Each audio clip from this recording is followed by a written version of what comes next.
ای لحمی ضعیف مائل نار مشو، کار کن و با سقر گرفتار مشو. تو میگه ای لحمی ضعیفی، تا یک پارچه گوشت، یک قطره خدا خود آبی پلید تو را خدا به دنیا آورد. میگه کار کن که میگه به دوزخ گرفتار نشوی. از سود و ضرر تو را خبر کرد خدا، کو سود بجان در پی آزار نشد. آمانه شدن را فراموش نکنید. خدا فایده و زیان و ثواب و گناه قرآن را خبرت کرد که گفت این کار کنی، یعنی عراق کنی خدا خواهد زیان است، زنا کنی زیان است، فال بینی زیان است، قیمار زیان است، آدم کشی زیان است، آبرو ریزونی حرام است. این خدا گفت که میگه برای چی خودت دیده دونسته خودت در دوزخ میپره، برای چی دیده و دونسته جانی خودت جبر میکنی. عزیزی من طاقت نداری تو هیچی نزد خدا خواهدیم، ولی اردل هم باشی پیش الان پشوری هم خطر نداری. اگر میگد دنیا را خدا دوست میداشت، میگد دنیا بینین، دنیا را اگر خدا دوست میداشت، میگد دنیا در پیش الله قدری پشوری هم خطر نداشته، قنات پشوری هم. اگر میگه دوستش میداد، میگه تمامی کافر و همه دنیا را نمیداد. من ایمان را بینن خدا آسمان دوست داشتگیش نمیتیم، همان در ایمان نمیتونه. سه چیز بغیر از الله کسی داده نمیتونه. عزیزان من، یکی خدا خواهد انشاءالله هدایت. من هم شما هم در خانه هم 5 تا 10 تا بچه داره، 3 تاش نماز خون باشه، 4 تاش تروریست. رقم خود ساده، زنا هم کرده ساده. این حقیقته، حقیقت تلخ میشه. نیکی حقیقت همیشه استواره یا نمی نیکی حرکت داره. شما روز میگش بچه هم نماز خون، دخترم نماز خون، نیکی یک تین نمیگیره تا که از بالا اشاره نشود، تا که از بالا اسمان و تعالی خدا خود اشارهش نکند بیکار نشد. لیکن ما و شما چیکار میکنیم؟ سعی میکنیم، کوشش میکنیم، حرکت میکنیم انشاءالله خدا خود چیکار کنیم و برادر خدا خود انشاءالله. ببینید همیشه دنیا از خدا خود انشاءالله. یکی زار یکی بیزار خدا خود. یکی در قید زندان است، زی اعمالش پشیمان است، دلش لبریز ارمان است. عجب دنیاست این دنیا. بینید یک آدم در قید زندان امروز پشیمان از کاری کردگیش، یکی بعدی حواس کنه دومه دیگه پشیمانی چی سود؟ پشیمانی چی در کار است خدا خواهد؟ برای قید زندان نشدن، ارمان نشدن در همین دنیا گفته خدا خواهد. البته حکومت هم از روی قرآن است، همه حکومت قراراش از قرآن است خدا خواهد، از حدیث های مبارک رسول الله صلی الله علیه و سلم. من الله آسمان و تعالی میگه گناه نکن بندم، از دنیا نه آفریده بود. سعیذ بالله و ما خلقت الانس و الجن الا لیعبدون. ما نآفریدیم انسان ها را جن ها را مگرم برای عبادت من. ما برای عبادت آفریدیم، اگر عبادت کنیم جنایت نمیکنیم انشاءالله. اگر نماز خوانیم طاعت عبادت کنیم سر جنایت دست نمیزنیم انشاءالله. هیچ وقت خدا خواهد ما شما زندانی هم نمیشیم. زندانی باعث عمل خدامون است. خدامون که خدا خواهد گفته حکومت هم برمده صادم، از گفته الله برمده صادم، عاقبت چی؟ به این جنایت ها دست داده، عاقبت عذاب کشیده صادم. دنیا همین خیلی دنیا است عزیزان من. یکی از بچه بیزار است، یکی بر ناخون از زار است، بیادی بچه بیمار است. عجب دنیاست این دنیا. بینه یک آدم بچه نزار دو کنه میگن نموردی خلاص شد. بچه ها را بی تربیه سر دادگی است. مومم کجا بره را بچه بینه بیزار. یکی است که ناخونش نداره. خدا بینه آدم های من میدونم که برای فرزند تمام دنیا دور زده سادیم. گجای نکی یک انشاءالله خدا قدگشت دوست میدارن زن و شوهر، گجای نکی میگن یک طبیب است، گجای نکی یک شفا بخش میکنه این چیز است. البته بیچاره شب و روز میدارن، پول سر دارن، لیچینی ها دارن، دعا گرفته سادیان. پیش مثال بزرگا آمده دعا کن خداوند دعاتون اجابت کنه ما یک فرزند دیگه چقدر زال. لیکن بعضی آدم هست که از بچه بیزاری عجب دنیا یا نیست، عجب نیست. خیلی است که دعای بد نکنن. مادرای عزیز دعای بد نکنه. همین دعای بدی شما البته اجابت میشه عزیزانی من. 3 دعا است که میگن ثلاث دعای مستجابتون، 3 دعا را الله اجابت میکنه. یکیش از دعا والدی علی ولدهی، یعنی دعای پدر و مادر به فرزندش. اگر چی دعا کنن میگیرد. از خدا بترسید. باور کنید چی مقصد و چی کاری کنید البته آینده اجرا می شود. چون که یک دعای شما از تحت دل میدره. خدا ما برای دعای بد کردن فرسوندگی نیست. مادرای عزیز، برادرای اسلام، ما شما را برای دعای بد کردن نفرسوند. پیغمبر بزرگوار ببینید محمد صلی الله علیه و سلم، پیغمبر برای ما شما عبرت است. در طائف وقتی که مردم به کد خدای یک خدایی لا اله الا الله دعوت کردن، چنان میگه محمد سنگسار کردن که ببینید چنان زدن که حتی کفش مبارکش پری خون شد. زد کتش بود، زد میگه من هرچند به دومن میدارم کجاش میدارم. سن مثل باران بالای ما میبارید. بچه هاش عمل کردن که در طائف زنی محمد. دیگه محمد یک گوشه کنار بود گریه کرد. آبی دیدش یارشی کفشی مبارکش پر از خون شد. حضرت جبرئیل الله سبحانه و تعالی امر کرده جبرئیل امیر راست به پیش حبیبم. اگر چی بخواه بکن. چی بخواه چی دعا کنه اجابت که انشاءالله خدا همه خواهد نیست نابود کن. وقتی که محمد دیگه یک دست برداشتی گفت یگانه ولی ما اوقات آزار ندادن. ولی ما عالما این دنیا عالما در راحتن. ولی یک از گریبان اونه که دست یک از خلاقت سنگسار اونه که دست. اللهم اهدی هذا القوم و هم لا یعلمون. پروردگار گفت همه قوما را هدایت کن اینا من نمیدونن. این محمد دعاش میتونید دل نگه نزدی هم باید کو بود نگه. اگر حتی گفت که میگه محمد همین که هم معکلای فرشتهاش خدا امر کرد بخوای همین که بالا همین تایف چپا میکنه همین شعر نیست میکنه. گفت که نگفت اینا گفت اگر میدونیستن قدیمانه که من اینا را سعادت آرسم دو دنیا بخت یعنی زندگی خوب هرگز من این کار نمیکنم. ما کجا که دعای بد کردن خادر هستیم ماش. خدر محمد بزرگ که چقدر آزارش میدادن همه آزارا را تحمل کرد فقط امت گفت ببینید فقط امت می باید بگلی که خدا مبارک کنه انسان بسیار خوب هستن. باید مبارک شونه سواد جواب کردن یک موازین دل شیدم عجایب خوشحال شدم. در دوره های معلی میشونم یک دعا میکردم مبادا اگر طلبا کوننشم آزارشم تیا خونه تو پری گندم شم. سوال دادیمش که مهمانا شما همین عمری دراز از کجا یاد گرفتید؟ چون که من در حیاتم گفتیم یک کس بعدی کردگی نیست.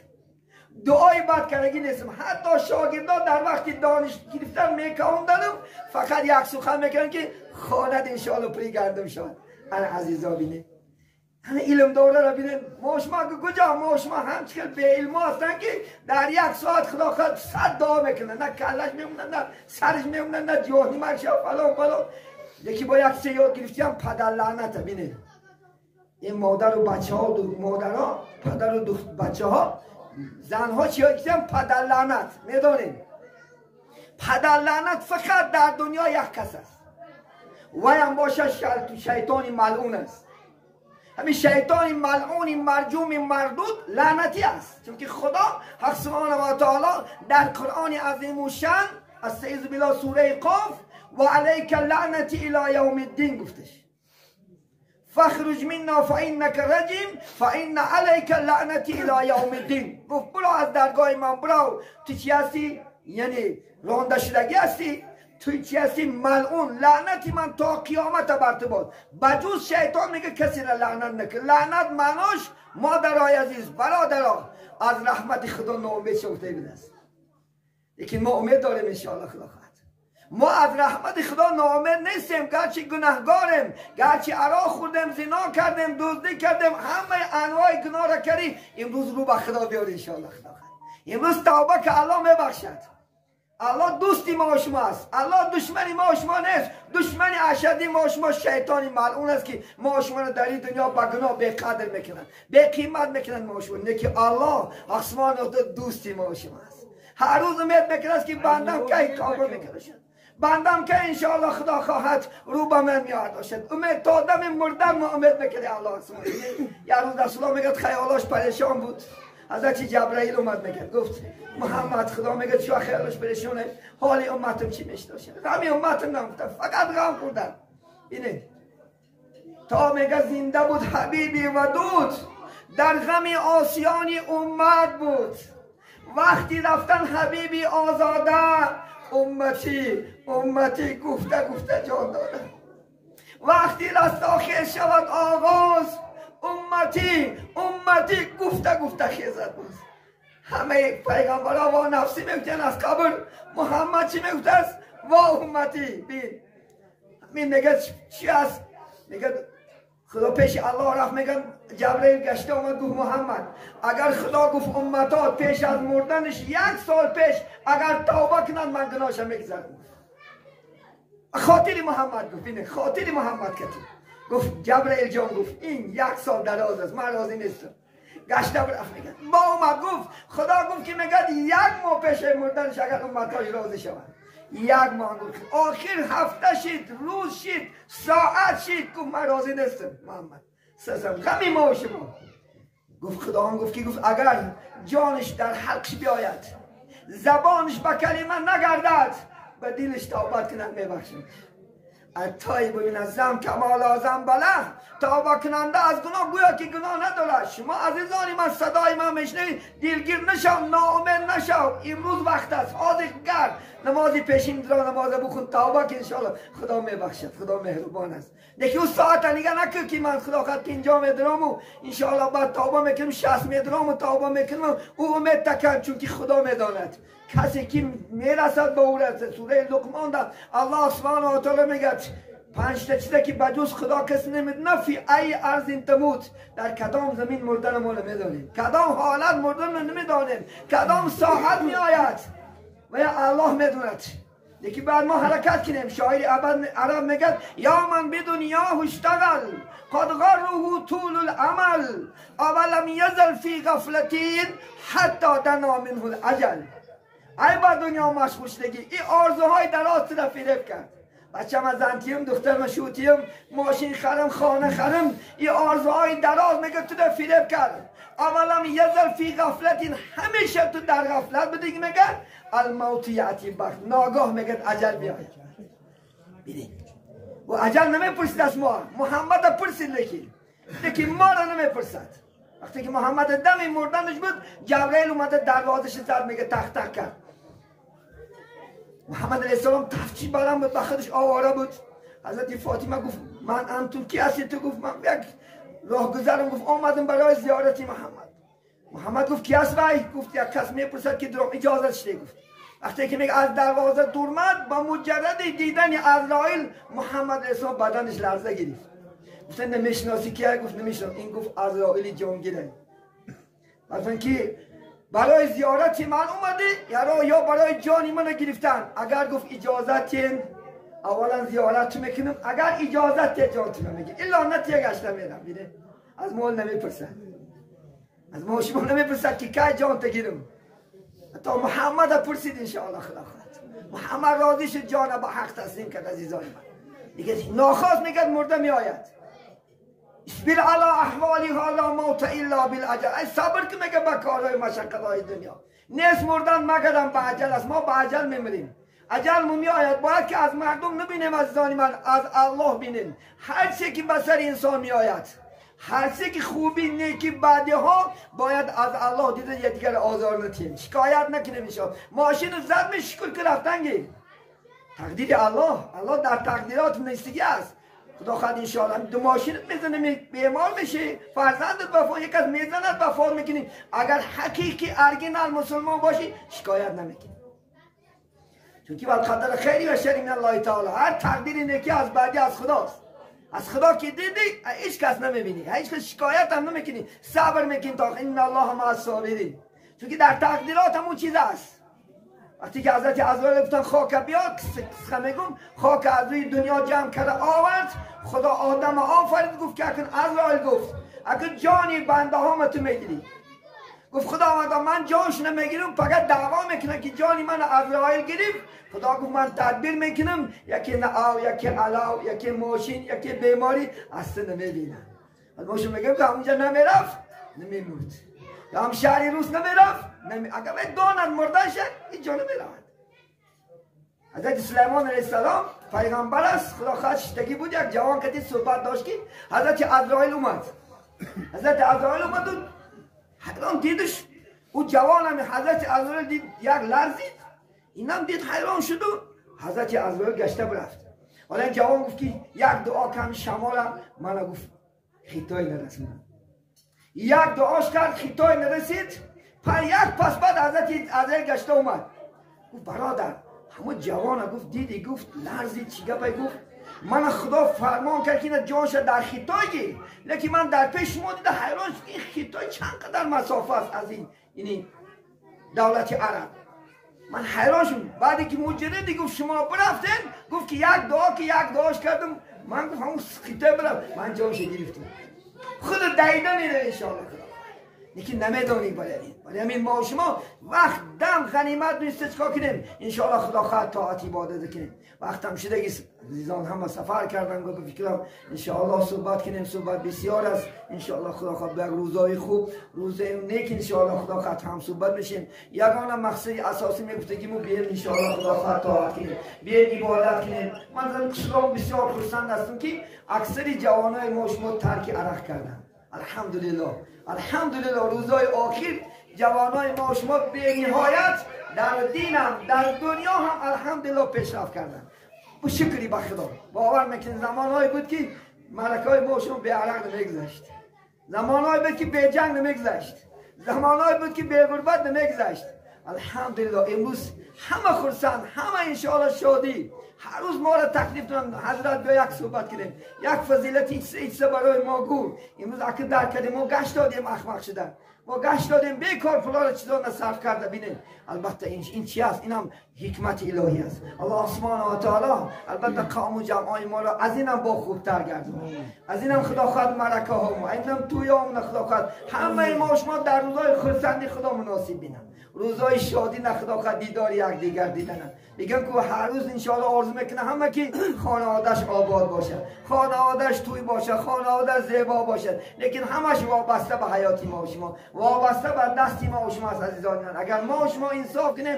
اکونومیک از دور کنیم انشاءالله خدا خواهد بسیار صرف و خرجات میکنیم زندگی ما از این بلند میشه بعد زمستان همه یک تا گوسپند میگیرد و انشاءالله خدا خواهد این دوره این همش از بیپلی است این دوره این همش از غربت است چندین امروز جوانا پیش ما اومده است من میگم متخصصا برای تو چی موندن؟ نروی میگن 70% کسل نروی هچوا خواننده کمبودی است این کمبودی آدم نروی میکنه داخلی همین کمبودی ها ما کلاس داده بریم بی عزیزانی من خدا خواهد همون باید یک تن یک جان باشیم همون خدا خواهد انشاءالله همون اگر یک تن یک جان باشیم یک کشتین دیم انشاءالله خدا خواهد حیات میکشیم البته کم بغلکا دوست داریم خدا خواهد انشاءالله کم بغلکا خدا خواهد بهترین انشاءالله محفلان نفعلاج کنیم توی ایایا است توی بایا نیست چونکه باش کمش سهل است هر روز گوشت دروغ هم خود است و بیچاره خدا خواهد گاه میشد هفته ها دیگش گوشت نمیبینن هفته ها خدا خواهد آشپز و 1 کیلو 2 کیلو میکنن هوای را فوت که سیر کنیم الله هم روزی میشه یک تا سخن میگم حضرت الله سبحانه و تعالی موسی چی گفت ای موسی گفت اگر مهمانی گفت خود حرمت کنی جنت داخلت میکنم اگر مهمانی من حرمت کنی دیدار من نشون میدی گفت که خداوند مهمانی تو کیست مهمانی من کیست اون کسی که گفت دعوت کرده میایی وای مهمانی تو هست گفت اون کسی که ناخواست میآید وای مهمانی من است ولی بردار میگم که اوزی کگن عطای خدا چقدر کگن بلای خدا اما عطای خدا اگر مبادا بیاد دلگیر نشه در راه انشاءالله خدا خواهد به استقبال به یک چهره شاده قبولش کنید انشاءالله خدا خواهد دینی ما و شما هم خیلی است قبولش کنید من حضرت با ابراهیم ببینید چیکار کرد من حضرت با ابراهیم شتگی بود که در خانهش یک نگت مجوسی اومد یک بیدین اومد گفت که من نان تکشنه هستم اول گفت اسلام قبول کن بیتیم من تو گفت اسلام نپرستم من از تو نان پرستم قهر کرد برفت میگد یک پس بود که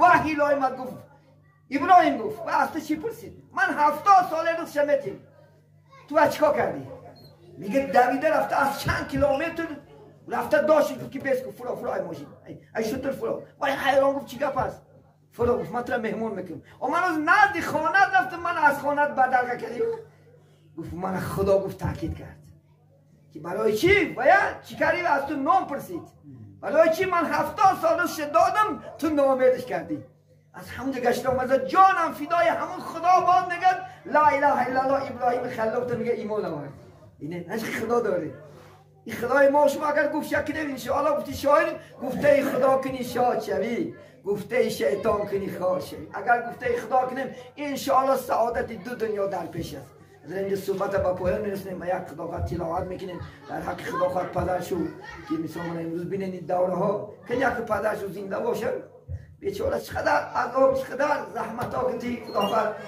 از دنیا گذشتن میگم کو بچه پدر دیگه بچه نمیبینن نمیدونی فرزند ها بینن صاحب دولت صاحب مال لیکن حیات هم خیلی است این عبارت از ما هم امروز قدرهای پدرها نرسیم ان شاء الله خداوند در زندگیشو قدرهای مادرها رسیم حرمت شو کنیم عزت شو کنیم روز میشه همچنان گریان میشیم اگر از این پدرش باشد این دولت زیب دیگه میشه افسوس اما کاشون از خداوند یکی جای پدر نمیگیرم هر پدر است لیکن حیات هم خیلی است این پدرها که داریم مادرها که داریم قدر کاش نرسیم امروز حرمت شکنین عزت شکنین روز میشه شما پشیمان بشین روز میشه شما هم گریان نشین انشاءالله خدا خد آرزو میکنین حیات هم خیلی است این بچه خدا خد فردان خدا دولتی به شما شدید اگه مادرشون زنده هستن خدمتی مادرشون نکنن انشاءالله حرکت که بچه جان که مادرک تا حج بر انشاءالله خدا خد خدا دولت داده این دولت یک میآید میرود خدا با اینم زیاد میشد دعای اگر مادر گیری خدا خواهد حرکت که حج بر شد